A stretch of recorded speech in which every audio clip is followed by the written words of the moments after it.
Hi everyone, my name is Mark Ironson and I thought I'd do this quick video on getting paid as a sourcer, a dealer, a trader in property. And it's a question that's asked lots of times. How do you get paid? Because the whole point of doing the business or setting up the business or being in business is getting paid, right? And it's weird. Let's say we've got a deal, we've sourced a deal. It's through an agent or through direct to vendor or D2V as it's sometimes called.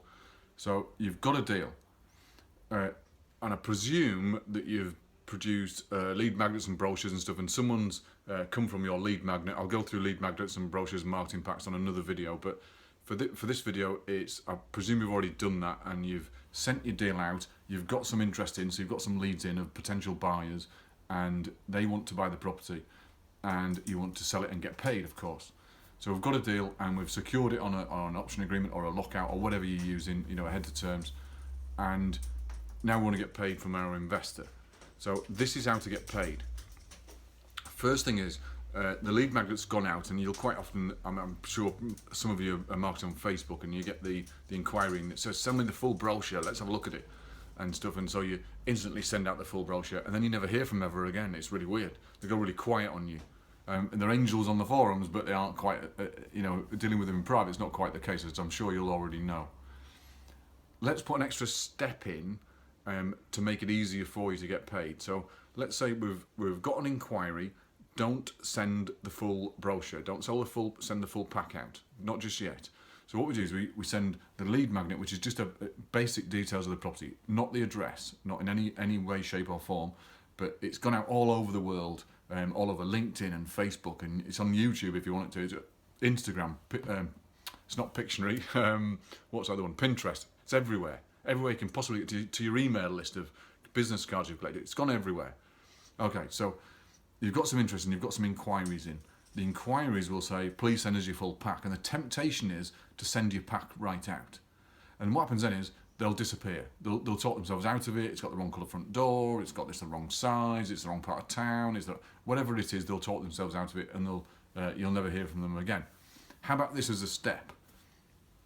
Is all we do when we get an inquiry in is, instead of sending the pack out straight away, is just send them a quick message with a little smiley face, very very loose, very gentle, saying, please, I'd like to get to know my buyers, or in fact I'll do it for you.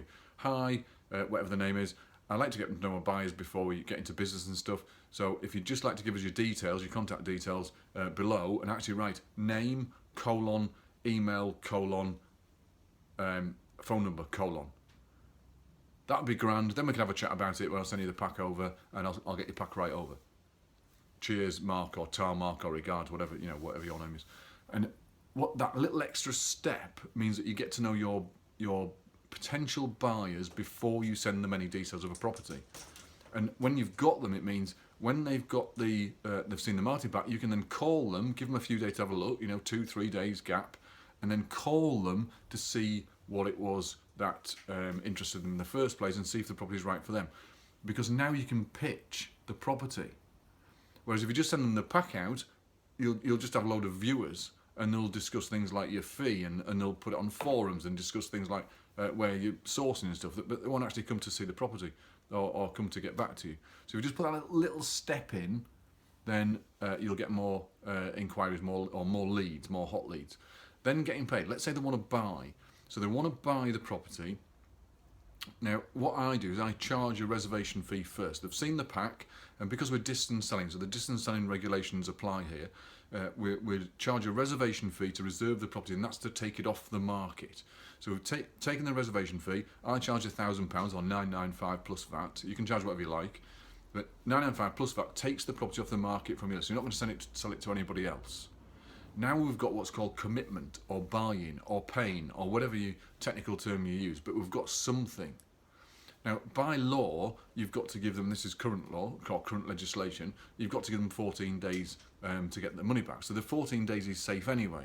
So they can then have 14 days to do the due diligence, go and visit the property if they want to. If you've got it secured and you want to do a viewing, you can do.